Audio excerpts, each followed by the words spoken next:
Alright, welcome back, ladies and gents, to another video. Your boy Rocco Yaps. Today's another boxing news and stuff video. A lot going on this week. A lot going on. Stuff from last week coming into this week that I didn't put in the last boxing news and stuff. So let's get right into it. First thing that I want to mention is Garcia versus Pulev. This was gonna be my first the first video I made of boxing news and stuff. It's just I don't know, I just kind of didn't put it in. I don't know if it was really something you guys want to know about, but I decided at the end of the day making this one that it did deserve to be part of a video. Now it was a devastating left hook knockout in the 6th round by Gassiev. He defeated Pulev, who was the reigning and defending WBA regular champion of the world. If you guys want my opinion on that stupid ass fucking title and naming WBA regular champion, let me know. That'll be in another video. But without any further ado, he is the WBA regular champion now, defeating Pulev. He was a champion. He was a world champion. He was even unified world champion at cruiserweight. So this was also a big step up for him to be fighting at heavyweight against these big boys. The reason this is interesting, though, in my eyes, is that there's a lot of possibilities for the future in the heavyweight. As you guys remember, in my boxing news and stuff, I mentioned how the status that we are currently in waiting on Fury versus Anthony Joshua, how it's going to be in late 2026, but they both agreed that they want tune-up fights before fighting each other. So early 2026, they're going to fight somebody who, just to get them back into the rhythm of stuff, tune-up, warm-up fight, kind of build up their fight more, and then, and then fight each other late, kind of like September-ish. So the reason this is like impactful to that news is that, Gassiev could be a tune-up fight for any one of these guys. Becoming WBA regular champion is something good for their careers, and it'll be good for the build-up. And the winner can obviously have that possibility where they could have the rematch with Usyk and being the WBA regular champion and beating someone like like Fury if you're Joshua, or beating someone like Joshua if you're Fury, while simultaneously being WBA regular champion, can definitely get you closer to having a fight with Usyk.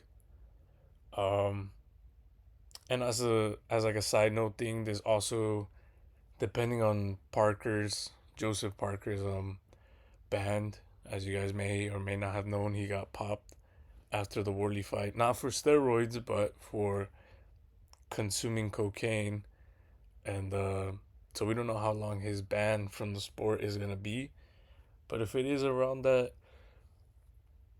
3-4 month period, it could be from anywhere from 3 months to 2 years. But if it's like around that 3-4-5 months period, I do see a potential comeback fight for him. Could be someone like Gassiev, and then he could build his career back up from there. Or it could even be a good fight for Wilder. Wilder is supposedly in reports to fight Usyk because Usyk is interested in fighting him. But I guess to kind of put him in the rhythm of stuff and put him in a position where it's like it validates him fighting for unification championship fight would be if he would become the WBA regular champion. Then that way it would make sense that he would challenge Usyk, who's not only the champion of the WBA but the champion of the other ones, except for the WBO. And last but not least, Moses Itamo. This could be a good fight for Moses Itamo to kind of elevate himself a little bit more. It wouldn't sell in the sense that Gassiev has a big name, but it would sell in the sense that this would make him technically, I guess, world champion at his young age. and it would get him one step closer to earning the fight with Usyk. Now, moving on from that, Tim Tszyu's dominant performance. It was last night. It was in the nighttime for them. I don't know how the time zones work. Don't look at me for the answer, but what a dominant fucking performance from Tim Tszyu today against Velasquez. Now, yes, you could say, oh, it was cherry picked. It was a tuna fight. It's a comeback fight. Of course, it's gonna look, good. But in my opinion, he didn't look good with Spencer. Tim Tszyu, after being knocked out, I think his name is, uh, I'm drawing a blank. The Russian IBF champion. After he got knocked out by him, he had a comeback fight in Australia against Joey Spencer, I believe his name is, and he didn't look good. Tim Tszyu won. He definitely won that fight, but he didn't look good at all. And then, in my opinion, he rushed into Fundora, which did not favor him as he got technically knocked out by Fundora, setting him back a little bit. But in my eyes, in my opinion, this was a pretty strong, prospect fighter. Pretty good fight as a comeback to really test his new abilities. As I have it written down, it's his first fight after Tim Fundora and with the brand new team. So Tszyu, after the Fundora fight, was like, you know what, let me reevaluate myself. Let me take some time off of boxing. And part of that reevaluating, he found out that he needs a new team. That team he has outgrown that team. That's the same team he's been having since the very first time he fought in an amateur fight, all the way to Fundora's loss. Velasquez's record before fighting Tim Tszyu was a really good one. 18 wins, no losses, 1 draw, 15 wins coming by knockout. His highest accomplishment was becoming the NFBF champion, which is just the North American Boxing Federation, meaning he was the best fighter to come out of North America via the 154-pound division. But yeah, I think it was just a good, dominant performance. Not a single round did he not win in my eyes. Giving 1 round to Velasquez would even be pushing it and being like too nice to Velasquez. Definitely Tim Tszyu dominated, and I like that. I like to see the maturity of how he's growing. He's not the same Tim Tszyu who's, the moment someone's hurt, he loses the game plan. He becomes aggressive, and with that being too aggressive, he becomes too careless. And yeah, I think this was just a good stepping stone. But with that, you know how I like to kind of plan out, be matchmaker, be promoter. As I have written down here, realistic future opponents that should happen. I think these should be one of the next fights for him, in my opinion. To your left, you have Ben Mahoney, who is 16 wins, 0 losses, 1 draw, 9 KOs. Mahoney's first ever accomplishment was becoming IBO Asian Pacific champion. Then he became Australian champion. And now, currently, as you can see the belt that's on him, currently reigning and defending IBF Pan Pacific champion. I think this is a good way to put him back in some rankings, especially since he wants to avenge that knockout loss. I think his name is Motarzaliev, the IBF Russian champion at 154. I think so. I'm pretty sure it is. This would be a good way to get back into that IBF ranking, put yourself back in there. Like I said, what I want more is for Tim Tszyu to marinate with his new team and really get those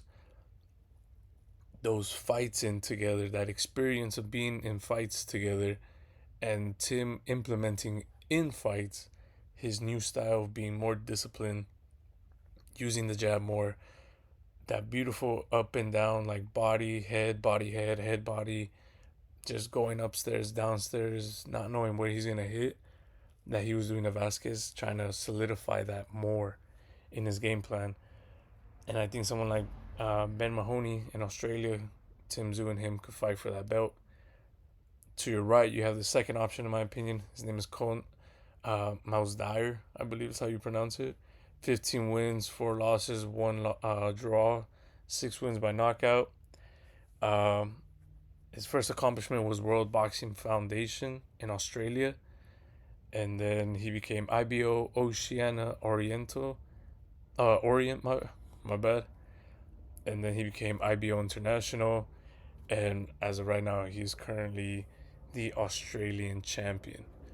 This is my second option, just because he's the Australian champion, which I think is a little less than the IBF one that Mahoney has. But in my opinion, it's a little less interesting than Mahoney's for the sole reason that Tim Tszyu's little brother already fought and beat uh, Cohen, the Australian champion, to the right of your screen. That's kind of the only downgrade in this, is that Tim Tszyu's little brother already beat him. But I think either one of these two, if not both of these fights, he should have.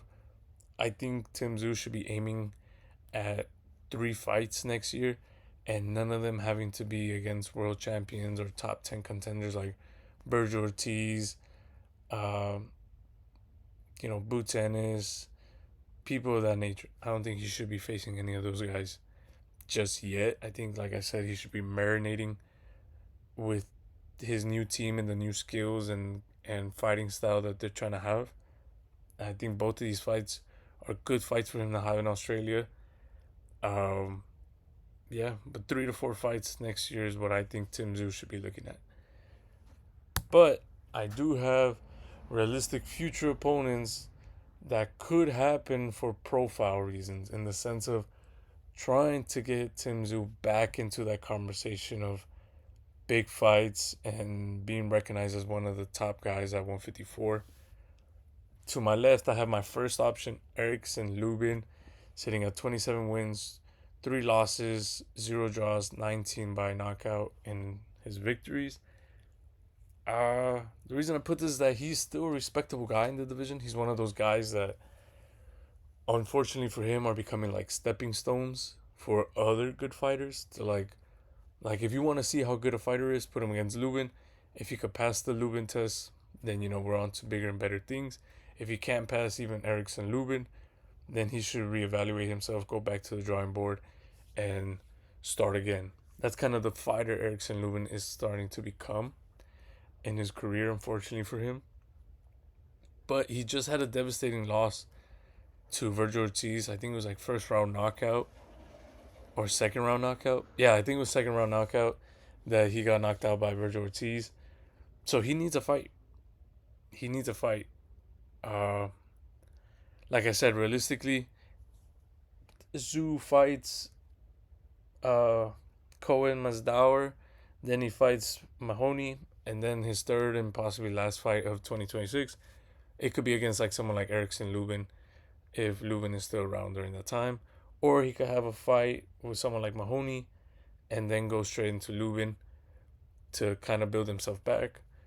My second option to the right, you guys should know who he is. It's Keith Thurman, 31 victories, 23 by knockout, 0 draws, 1 loss against the great Manny Pacquiao. The reason he's my second option is because I do think a victory over Keith will be good. I just want Tszyu to be very confident and very good.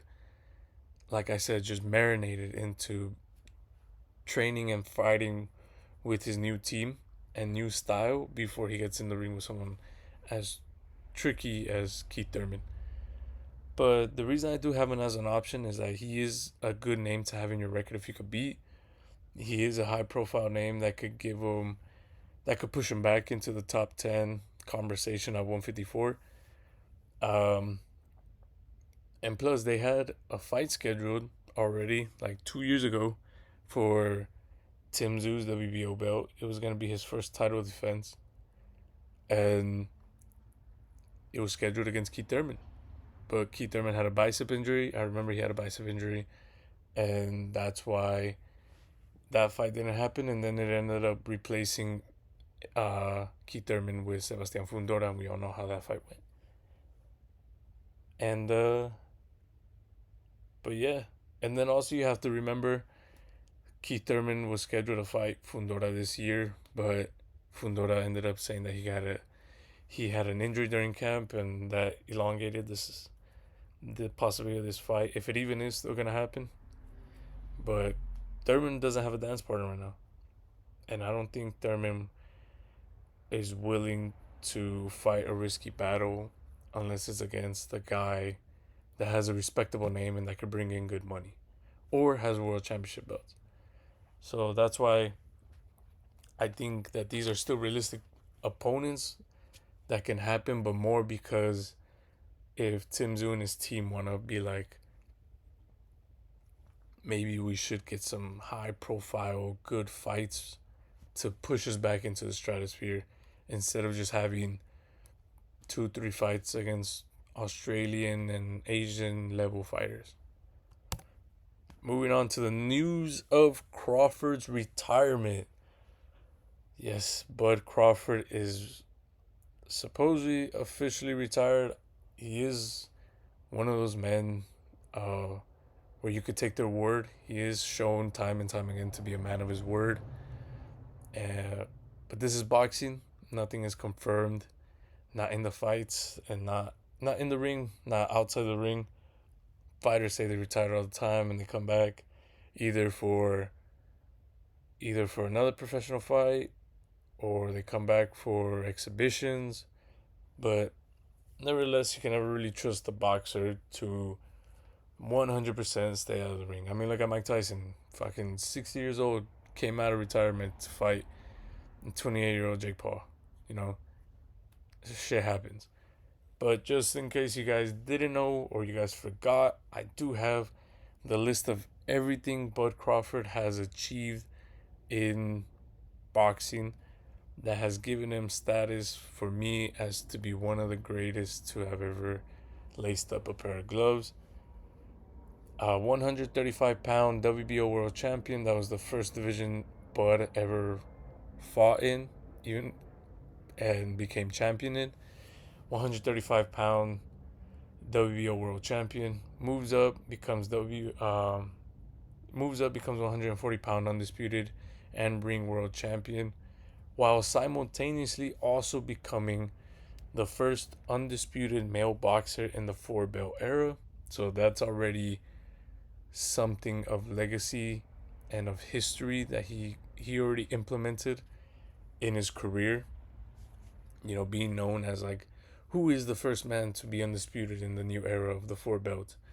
Terence Bud Crawford. Boom. Already history, already legacy. Decides to move up to 147. Same thing. Becomes undisputed. You know, that great undisputed fight that we've been waiting for fucking ages, and we finally got against Errol Spence Jr., where he put a dominant belt to ass performance. 147-pound undisputed and ring world champion. Also simultaneously making history and becoming the first man to become 2-time undisputed in 2 different weight divisions in the 4-belt era. Then he moves up to 154, fights Madrimov for his WBA World Championship belt, beats him in a very close fight. I personally think it was a draw. I don't think either man did enough to beat the other guy, but I do believe in a rematch, Crawford would have done a far better performance and would have beaten him more convincingly.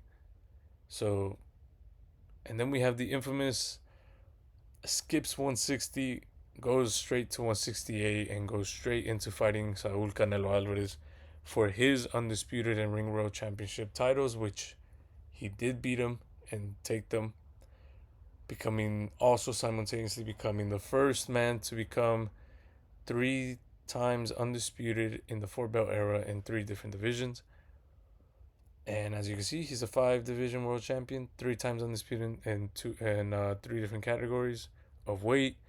First man to be undisputed in the 4-belt era. First man to be 2 times undisputed in 2 different weight classes. First man to be 3 times undisputed in 3 different weight classes. And he did all this with a combination record of 42 victories, 31 by knockout, 0 loss, 0 draws. Which, I mean, in my opinion, is a pretty fucking impressive thing. Moving on. So props to him. Props to Crawford. Hope he rides into the sunset, especially with that millions that he won against Canelo. I personally think that instead of retiring, he should have fought anybody at 168 that has a belt. Erislandy Lara would have been a very good, cool name to have in his resume. And because that's a weight division he skipped. He went to 154, as you can see right here, and went to 168. Instead, it could have been, hey, I was a champion from 135 all the way to 168. Would have been incredible. Sixth division world champion, closest man to, the great Manny Pacquiao and being eighth division world champion. Crazy. But either less, I hope him the best, and I wish he does enjoy his retirement with his family, with his loved ones, especially with that money that he made. Moving on to the very last thing that I have for you guys is Haney is seeking a Crocker unification fight for 2026, most likely in the beginning, around March, late February, mid-March, around there is what I would suppose would be the fight. It's a unification fight at 147 for the IBF and WBO World Championship titles. Lewis Crocker, he's the IBF champion. Haney is the WBO champion. The reason I think this fight could possibly be is because Ryan Garcia rematch is there, but I think it's better if Ryan is a champion. Like if Ryan finally becomes a world champion, which he hasn't, for those who didn't know, but if he finally becomes a world champion by beating Mario Barrios, who he's scheduled to fight around around February or January, I believe, and if he beats him, that would make the rematch against Devin Haney a lot better. Now, that's why I have it right here. Ryan is busy with Barrios. And even if he does beat Barrios, he could still possibly make first the fight in order to build up the rematch, him fighting Rolly Romero. So him fighting Rolly Romero, could come first before the rematch with Haney. Especially since it would be for unification either way between him and Romero. Romero beat him, and Romero's a guy to me that Ryan has the qualities and the capability to beat someone like Rolly. Whether he just has to be 100% mentally. And so if he could get a win over Barrios and Rolly, that would elevate Ryan a lot. Not only would he become a unified champion of the WBC and WBA, but he would have victories over a guy who fought Manny Pacquiao to a draw, and then avenging his rematch loss against Rolly Romero. Would elevate not only his profile, but it would elevate the rematch a lot more. So while that's going on, it's not like Haney, while, Ryan is fighting Barrios for his WBC belt, Rolly is occupied with the mandatory right now, it seems like. And even then, like I put right here again, and will probably unify with Garcia even if he gets past his mandatory.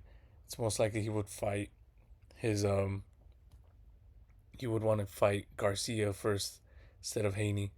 So Haney's, it's a good and respectable stay ready fight, kind of in the way for Haney. I don't think Crocker has really much of anything in beating Haney. I think as of right now, he is the second weakest champion. He might, in my opinion, he might be a little better than Mario Barrios. But even then, Mario Barrios is not very much that impressive to begin with, where he could be like, oh, he's better than Barrios. He's not that much of a good thing to be compared to when it comes to being world champion. But in my eyes,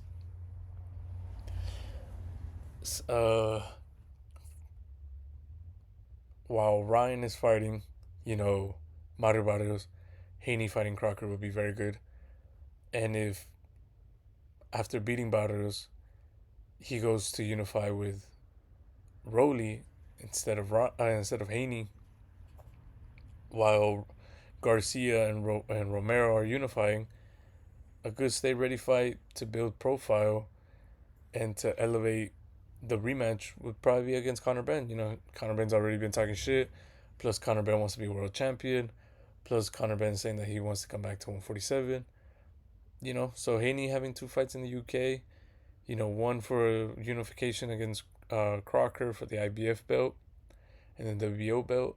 And then the other one as a stay ready, defend the titles fight against a big name like Conor Benn if Ryan goes down the route of being like, no, I want to avenge my loss against Romero after beating Barrios.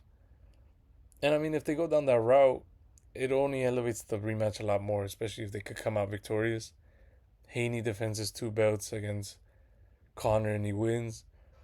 Ryan avenges his loss and unifies with Romero, making the rematch just spectacularly fucking massive. You know, you have Undisputed involved.